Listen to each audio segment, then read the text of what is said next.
everyone, Carol Prentice here, Emotional Freedom Technique practitioner and trainer, and here to provide you today with a little bit of EFT insight. So the topic for today is actually feeling the negative feeling before tapping.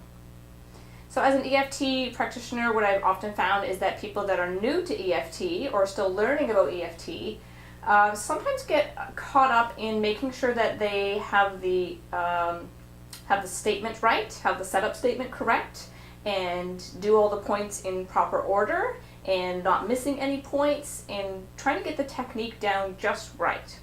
So here's the good news, is that you could miss a point, or two, or three, or more, and EFT is still going to work.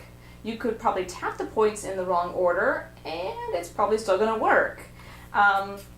So I encourage my clients when they go home to not necessarily focus so much attention or energy on, am I doing this right, am I doing it right, am I doing it right, but rather tuning into the emotion, tuning into the negative feeling, allowing that feeling to be there.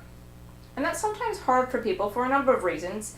You know, it's maybe not socially appropriate to cry in front of others if they're working with someone, or they're afraid that, you know, someone's going to interrupt them when they're doing an EFT session. They're actually going to be allowing themselves to come to a place where they're crying or feeling tears about it.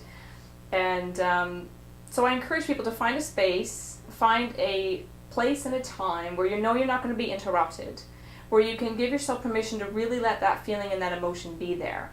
And you don't have to be worried or concerned that anyone's going to interrupt you.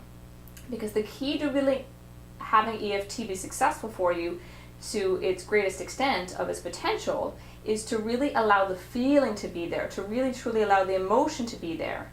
And if that means taking a couple minutes to go back into the memory, closing your eyes and imagining that scene that triggers the emotion, then go back and do that.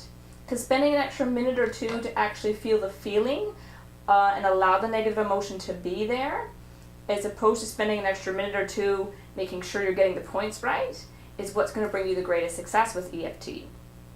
So again, the more that you can bring yourself into that place and allow that to be there, the more successful you'll be with EFT.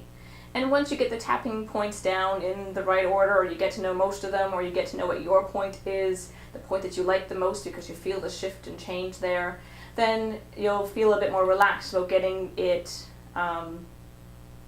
about going through the points. So I hope that helps you. The other thing I want to mention about feeling the feeling and the emotion is that what often people find, if they go to scale the emotion because they're thinking about the memory and the thought, or they're thinking about what might potentially happen, some people say, well, maybe it's about an 8. And as they begin to say the setup statement, they actually find that as they begin tapping, that the number might spike to a 10. Like they weren't going to cry, but as soon as they say it out loud and start tapping, it just shoots up to at least a 10.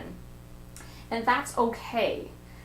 That's actually a really good thing. That's one of the best times to be tapping. That's one of the best experiences you're going to have with EFT, and the most significant transition with EFT is really allowing the emotion to be there.